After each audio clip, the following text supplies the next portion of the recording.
नमस्कार, स्वागत करते हैं आप सभी को अपने यूट्यूब चैनल पे। एग्ज़ाम आपके यूपी बोर्ड के बहुत ही नज़दीक आ चुके हैं। 16 फरवरी से एग्ज़ाम शुरू होने वाले हैं और आज मैं ये वीडियो रिकॉर्ड कर रहा हूँ 9 तारीख रात 11 बजे वीडियो रिकॉर्ड कर रहा हूँ। तो मैं इसमें सोच रहा हूँ कि आपको कुछ ऐसा सटीक और संक्षिप्त, जिसको सार तत्व कहा जाए, ऐसा दिया जाए जिसमें हम प्रश्नों के माध्यम से ही चैप्टर के निचोड़ को समझने की कोशिश करेंगे। तो ये जो चैप्टर रहेगा वो रहेगा इकोनॉमिक्स का चैप्टर नंबर 4, जो कि बहुत ही इम्पॉर्टेंट है। और इस चैप्टर का नाम है वैश्वीकरण और भारतीय अर्थव्यवस्था, अर्थात ग्लोबलाइजेशन एंड इंडियन इकोनॉमी। इस चैप्टर के बारे में डिटेल हम स्टडी करेंगे, बट MCQ क्वेश्चन आंसर के थ्रू सेशन करके हम, ठीक है। धैर्यपूर्वक ये वीडियो देखें और अपने एग्ज़ाम में अधिक से अधिक नंबर सिक्योर करें। तो चलिए बिना देरी के शुरू करते हैं ये वीडियो। सबसे पहला जो हमारे पास क्वेश्चन रहा है वो है आपका कि भारत में नई आर्थिक नीति कब से लागू की गई। तो आपको बता चुके हैं कि नई आर्थिक नीति इसको कहते हैं LPG policy, liberalisation, privatisation, globalisation, अर्थात उदारीकरण, निजीकरण और वैश्वीकरण। तो न्यू इकोनॉमिक पॉलिसी कहते हैं। कब से लागू हुआ? 1991 से। कब से लागू हुआ है? 1991 से। इसका आंसर चेक करते हैं 1991 में। अगला क्वेश्चन पूछा है कि बहुराष्ट्रीय कंपनियां, मतलब मल्टीनेशनल कंपनियां, विदेशों में निवेश क्यों करेंगी। MNC जो होती हैं वो विदेशों में निवेश क्यों करती हैं? अपने अधिक लाभ के लिए, अपने देश के लोगों की बेहतरी के लिए, दूसरे देशों की बेहतरी के लिए, या गरीब लोगों की बेहतरी के लिए। ये दो क्वेश्चन तो हटा ही दीजिए। अधिक लाभ अपने देश के लोगों की बेहतरी के लिए और भी ऑप्शन, लेकिन यहाँ पे ये option first number 1 most correct answer जा रहा है। देखते हैं। और अपने अधिक लाभ के लिए यहाँ फोर्ड ने 1700 करोड़ लागत से अपना संयंत्र कहाँ स्थापित किया था। फोर्ड कंपनी है, 1700 करोड़ रुपए की लागत से अपना सेटअप कहाँ स्टैब्लिश किया था, वो क्वेश्चन है। इसका आंसर है चेन्नई में। कहाँ किया था? चेन्नई में। ध्यान रखेंगे, फोर्ड ने 1700 करोड़ की लागत से अपना संयंत्र बनाया था चेन्नई में। अगला जो हमारा दे रखा है कि कौन से इसमें से वैश्वीकरण की विशेषता नहीं है। इसमें आप देखोगे तो वैश्वीकरण की विशेषता इनमें से क्या नहीं है, जैसे देशों की तीव्र तालमेल, देशों के बीच अधिक वस्तुओं और सेवाओं का आदान प्रदान, आयात पर कर बढ़ाना, या देशों के बीच नौकरी, शिक्षा आदि के लोगों का आना जाना। वैश्वीकरण के द्वारा लोगों को आपस में जोड़ने का परिणाम। इनमें से कौन सी इसकी विशेषता नहीं है? तो वैश्वीकरण की विशेषता आयात पर कर बढ़ाना, कि देशों के बीच तीव्र तालमेल नहीं है, कि देशों को अधिक वस्तुओं और सेवाओं का आदान प्रदान। चेक करते हैं इसका आंसर क्या होना चाहिए, मोस्ट अप्रोप्रिएट आंसर क्या होना चाहिए। देखते हैं। तीसरा है आयात पर कर बढ़ाना, वैश्वीकरण की विशेषता नहीं है। दरअसल में वैश्वीकरण की प्रक्रिया को रोकने के लिए जो तरीका होता है वो होता है आयात पर कर बढ़ाना। अर्थात जब किसी देश से हम सामान को मंगाते हैं तो वहीं पर हम टैक्स लगा कर ज़्यादा कर देंगे तो देश से सामान हमारे देश में आएगा नहीं। अर्थात वैश्वीकरण की प्रक्रिया को बाधित करने की विशेषता है, न कि वैश्वीकरण की प्रक्रिया को सुगम बनाने की प्रक्रिया है ऐसे। तो तीसरा ऑप्शन सही होगा कि आयात पर कर बढ़ाना वैश्वीकरण विशेषता नहीं है। इसमें विशेषता है क्या समझ, देशों के तीव्र तालमेल होता है, देशों के बीच अधिक वस्तुओं और सेवाओं का आदान प्रदान, ये भी होता है, और चौथा ये तो हो भी करेगा। तो 3 होगा तो चौथा ही ये तो आंसर होगा। आगे बढ़ते हैं। वैश्वीकरण के द्वारा लोगों को आपस में जोड़ने का परिणाम क्या होता है? उत्पादकों में पहले से कम प्रतियोगिता होगी, उत्पादकों में पहले से अधिक प्रतियोगिता होगी, उत्पादकों में कोई प्रतियोगिता या उच्च शक्ति का एकाधिकार होगा। वैश्वीकरण के द्वारा लोगों को आपस में जोड़ने का परिणाम क्या होगा? तो अब इसमें उत्पादकों में पहले से ज़्यादा कंपटीशन होगा। Option number B is right answer. B is correct answer. ज़्यादा कंपटीशन किया जाएगा। अगला प्रश्न बढ़ते हैं। विदेशी व्यापार किसके बीच होता है? तो इसमें होता है 2 या 2 से अधिक देशों के बीच। Option number A is correct answer होगा। इनमें से कौन सी बहुराष्ट्रीय कंपनी विशेषता नहीं है? यह एक से अधिक देशों में उत्पादन पर नियंत्रण रखती है तो है, या बाजार के समीप फैक्ट्रियाँ स्थापित करती हैं, ये भी है, या उत्पादन प्रक्रिया जटिल ढंग से करती है, ये भी सही है, और यह केवल अपने देश के श्रमिकों को काम पर लगाती है, ये गलत है। ये आंसर होना चाहिए था। देखते हैं, ट्राई करते हैं। फोर्स सेज क्या है? ECZ, SEZ, यह है स्पेशल इकोनॉमिक जोन, विशेष आर्थिक क्षेत्र। ऑप्शन नंबर 1 इज करेक्ट, विशेष आर्थिक क्षेत्र है। कौन से निम्न से भारत निर्यातक नहीं है इसका? चाय, कॉफ़ी, तंबाकू, उर्वरक। तो फर्टिलाइज़र का भारत निर्यात नहीं करता है, वो तो इंपोर्ट भी करना पड़ता है हम लोग को, तो निर्यात नहीं करता है। पढ़ते हैं किसको सबसे कम लाभ हुआ वैश्वीकरण से? तो इंडस्ट्री को तो काफ़ी लाभ हुआ है, सर्विस सेक्टर को लाभ हुआ, द्वितीयक को हुआ, कृषि क्षेत्र को बहुत ज़्यादा वैश्वीकरण से लाभ हमें नहीं हुआ है। पहला आंसर सही होगा। तो हमने वैश्वीकरण के माध्यम से 10 क्वेश्चंस देखे जो कि मल्टीपल चॉइस क्वेश्चन के नेचर के थे। अब हम 1 अंक वाले प्रश्नों के, इससे भी हमारे छोटे छोटे प्रश्न तैयार हो। जैसे कि आ गया कोई कंपनी, एक कंपनी जो एक से अधिक देशों में उत्पादन पर नियंत्रण अथवा स्वामित्व रखती है, क्या कहलाती है? तो बहुराष्ट्रीय कंपनी। इसका उल्टा भी तो पूछ सकता था कि आप बहुराष्ट्रीय कंपनी से आप क्या समझते हो, तो डेफिनेशन यही हो जाएगा कि वह कंपनी जो एक से अधिक देशों में उत्पादन पर नियंत्रण अथवा स्वामित्व रखती है बहुराष्ट्रीय कंपनी कहलाती है। समझ रहे हैं? यहाँ से जो क्वेश्चन दे रखा है, क्वेश्चन बड़ा है और आंसर छोटा कर दे, उल्टा पूछ सकता है। निवेश किसे कहते हैं? तो भूमि, भवन, मशीन और अन्य उपकरणों की खरीद में व्यय की गई मुद्रा को हम क्या कहते हैं? निवेश। क्या कहते हैं? निवेश कहते हैं। अब आगे हम देखेंगे तो समझ में आता है कि वैश्वीकरण क्या है। तो विभिन्न देशों के बीच परस्पर संबंध और तीव्र एकीकरण की प्रक्रिया ही क्या कहलाती है? वैश्वीकरण। ये सारे 1-1 नंबर के आंसर हैं। अब 1 नंबर के क्वेश्चंस तो नहीं आएंगे, लेकिन फिर भी हमें की टर्म समझने चाहिए। ग्लोबलाइजेशन क्या है? तो विभिन्न देशों के मध्य परस्पर संबंध और तीव्र एकीकरण, यूनिफिकेशन का, इंटीग्रेशन की बात होती है, रैपिड इंटीग्रेशन, इसको कहते हैं वैश्वीकरण। व्यापार अवरोधक का एक उदाहरण दीजिए आप। तो टैरिफ बैरियर, इंपोर्ट ड्यूटी लगाइए, आयात पर कर लगाइए, इंपोर्ट टैक्स। भारत में नई आर्थिक नीति 1991। भारतीय अर्थव्यवस्था है कैसी? तो मिश्रित। विदेशी व्यापार 2 या 2 से अधिक देशों के बीच होता है। किसी भारतीय बहुराष्ट्रीय कंपनी उदाहरण दे, टाटा मोटर्स। अमेरिकी फोर्ड कंपनी भारत कब आई थी? 1995। किस क्षेत्र में निवेश सबसे कम लाभ? कृषि क्षेत्र में। बहुराष्ट्रीय कंपनियां विदेश में निवेश क्यों करती हैं? अधिकतम लाभ के लिए। वैश्वीकरण के लोग आपस जोड़ने क्या प्रण पद में पहले से अधिक प्रतियोगिता। आप देखो घुमा फिरा कर, तो जो बहुविकल्पी प्रश्न किए गए तो उसी के हिसाब से इसमें दे रखे। अब असली प्रश्न आएंगे जो लघु या दीर्घ उत्तरी प्रश्न होंगे, जो कि 3 अंक या 5 अंक। इस बार के एग्जाम्स में यही वाले क्वेश्चन पूछे जाएंगे। अब जैसे क्वेश्चन आपको आ जाएगा कि राष्ट्रीय कंपनियां किस प्रकार उत्पादन पर नियंत्रण रखती हैं, तो यहाँ पर आंसर होगा कि राष्ट्रीय कंपनियां उत्पादन पर नियंत्रण निम्न बिंदुओं के माध्यम से रखती है, निम्न तरीकों को अपनाकर। जैसे पहला, संयुक्त उपक्रम विधि, ज्वाइंट वेंचर बना करके। दूसरा तरीका, स्थानीय कंपनियों को खरीद कर, छोटे उत्पादकों से माल खरीद कर या अपने ब्रांड को इस्तेमाल करके। यहाँ 4 तरीके दे रखे हैं। पहला, संयुक्त उपक्रम। दूसरा, स्थानीय कंपनी को टेक ओवर कर खरीद लिया। तीसरा, छोटे उत्पादकों से माल खरीदना। और चौथा, अपने ब्रांड का इस्तेमाल करके। जी आप चाहो तो इसका एक एक करके हेडिंग डाल के इसका डिटेलिंग भी कर सकते हो, नहीं तो शॉर्ट में भी कर सकते, पॉइंट दिखा करके।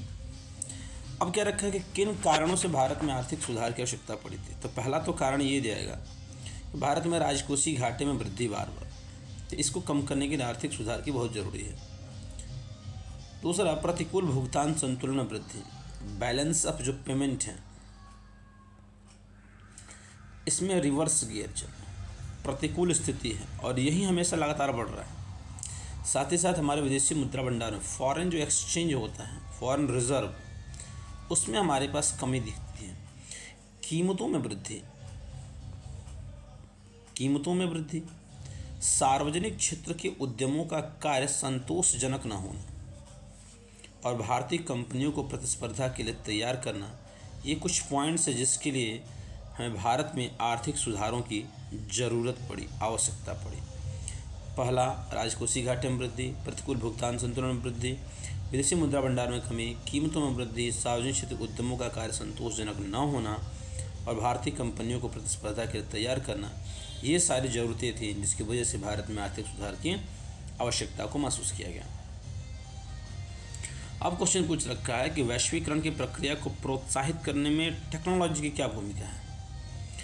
पहला, तकनीकी से फ़ायदा क्या वैश्वीकरण की प्रक्रिया को आगे बढ़ाने में, कि परिवहन तकनीक में कई सुधारों ने दूर दूर स्थानों पर कम लागत पर वस्तुओं को भेजना संभव बना दिया, पहला बात। दूसरा, सूचना प्रौद्योगिकी में सुधार से विभिन्न देश आपस में जुड़कर तुरंत सूचनाएं प्राप्त कर लेते हैं। और तीसरा, सबसे इम्पोर्टेंट, कि इंटरनेट टेक्नोलॉजी से व्यापार में गति आई है।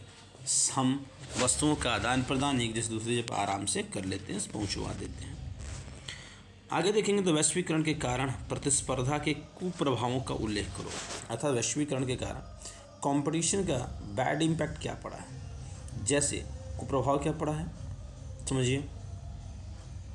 प्रतिस्पर्धा के कारण छोटे उद्योग जैसे बैटरी, प्लास्टिक, खिलौने, टारा बुरा प्रभाव पड़ा है। इसकी वजह से काफ़ी इसकी यूनिट्स बंद हो गई। साथ साथ श्रमिकों की बेरोजगारी में वृद्धि हुई है। श्रमिकों को अब अस्थायी आधार पर नियुक्त किया जाने लगा, टेम्पररी बेसिस पर, और श्रमिकों की संरक्षण और लाभ नहीं मिल पा रहा है। श्रमिकों को अधिक घंटों तक काम करना अब आम बात हुई ड्यू टू कंपटीशन इंक्रीजमेंट, प्रतिस्पर्धा के कारण, वैश्वीकरण के कारण। वैश्वीकरण को न्याय संगत बनाने के लिए सरकार की क्या भूमिका होनी चाहिए, इसका स्पष्ट करें। तो पहला पॉइंट जो दे रखा है कि वैश्वीकरण की नई नीति के अनुसार भारतीय अर्थव्यवस्था को विश्व अर्थव्यवस्था से जोड़ने का प्रयत्न किया गया, ताकि पूंजी, तकनीकी ज्ञान और अनुभव का विश्व के विभिन्न देशों से आदान प्रदान हो सके।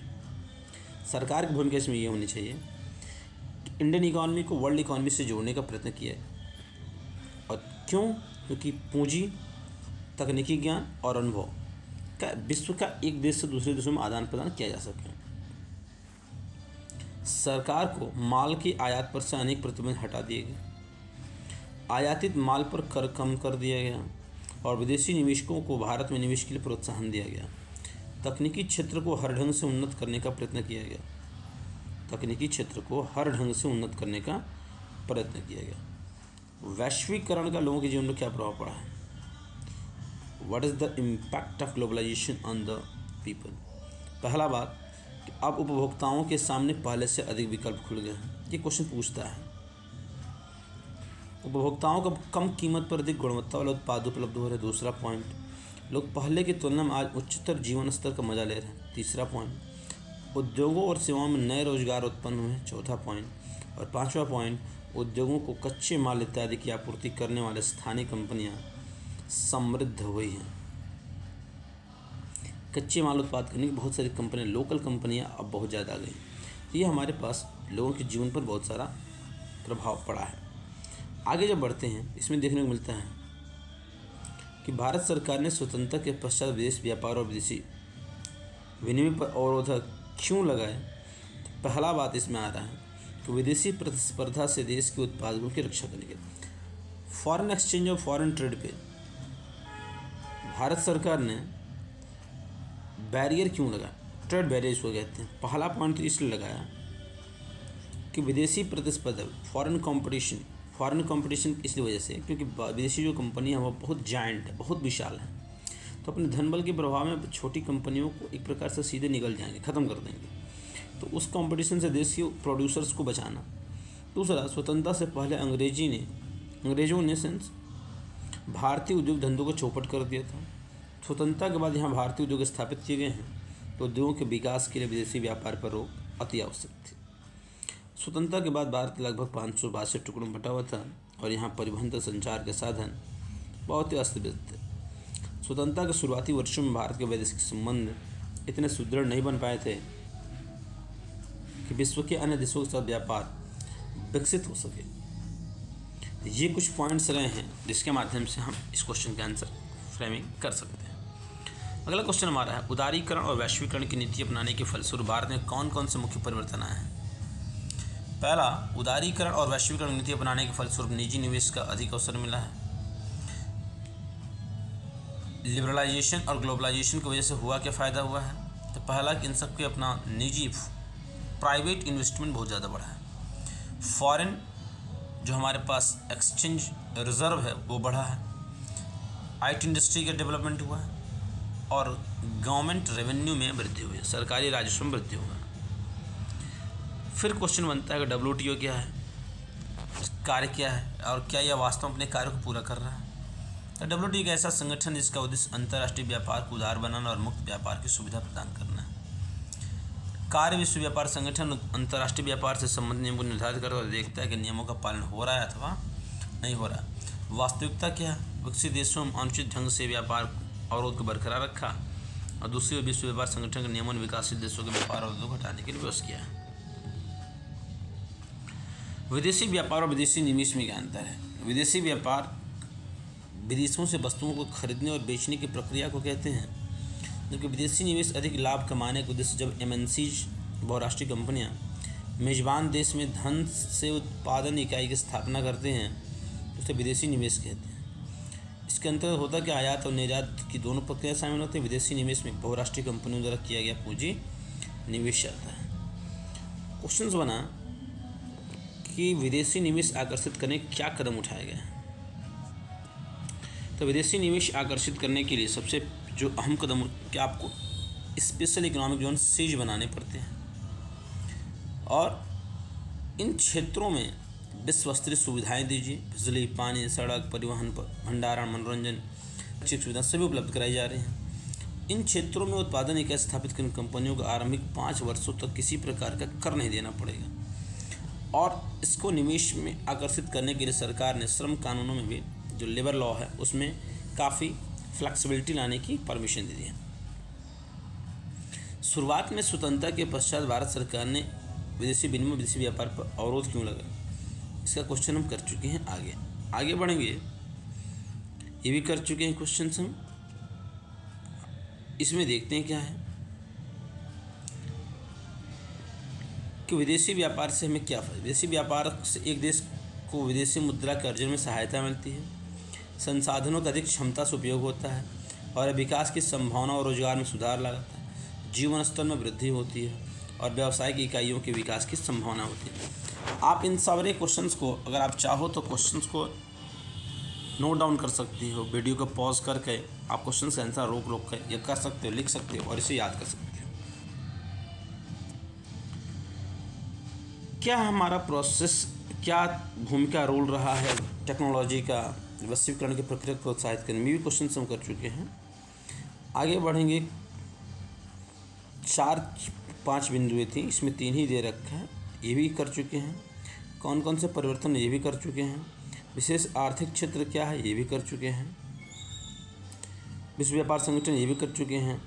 अगला क्वेश्चन बचता है हमारा, थोड़ा सा ये क्वेश्चन हल्का सा डिफरेंट। विश्व व्यापार संगठन का अर्थ होता है उसकी 2 हानि बताइए। 1995 में यूएनओ के जो सदस्य देशों द्वारा आपसी व्यापार को बढ़ाने के लिए विश्व स्तरीय संगठन की स्थापना हुई उसे विश्व व्यापार संगठन कहते हैं। इसके हेडक्वार्टर कहाँ है, जिनेवा में। तो क्वेश्चन आएगा WTO का हेडक्वार्टर कहाँ है, आपको याद रखना पड़ेगा जिनेवा में, स्विट्जरलैंड के जिनेवा।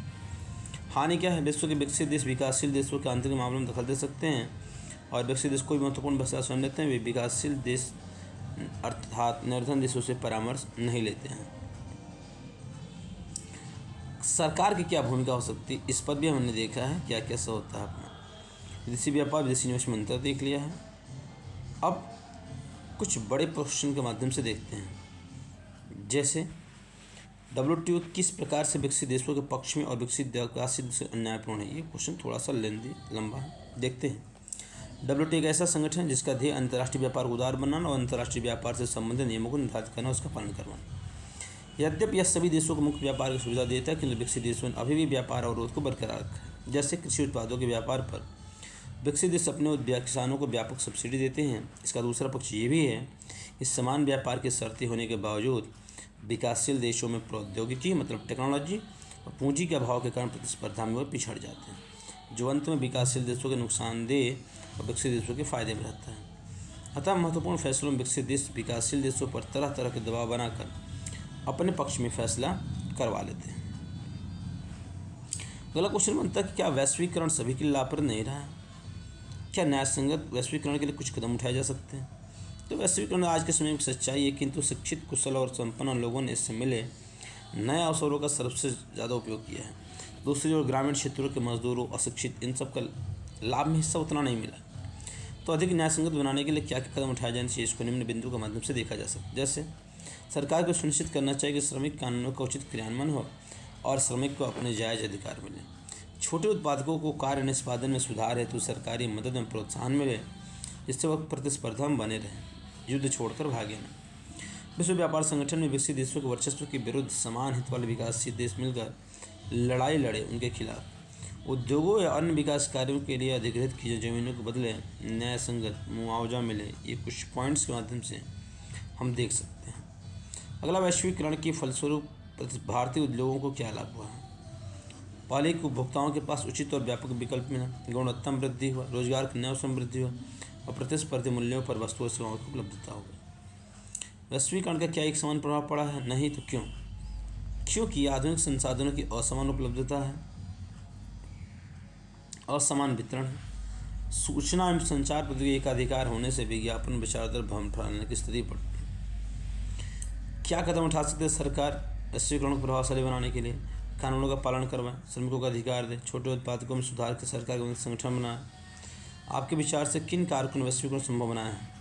सूचना एवं संचार की प्रगति, परिवहन की तीव्र प्रगति, कंप्यूटर, इंटरनेट, टेलीफोन, फैक्स, ये सब।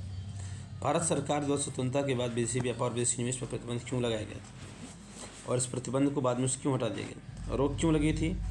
उत्पादकों की सुरक्षा के कारण। उद्योगों के तीव्र विकास के लिए। प्रतिबंध क्यों हटाया गया? उत्पादकों के प्रति में सुधार होने का, गुणवत्ता में सुधार होना, अच्छी तकनीक का प्रयोग, रोजगार के अवसर, सस्ता सामान।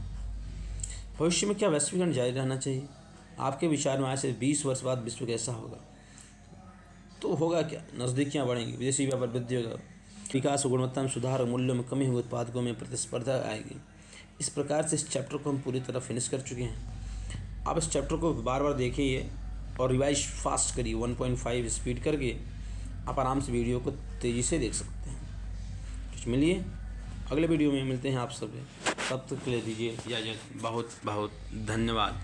आप इस वीडियो को अपने दोस्तों के बीच में शेयर करिए ताकि लोगों के पास भी इस मैटर आसानी से पहुँच जाए। चलिए मिलते हैं अगले लेक्चर में, तब तक के लिए बहुत बहुत धन्यवाद।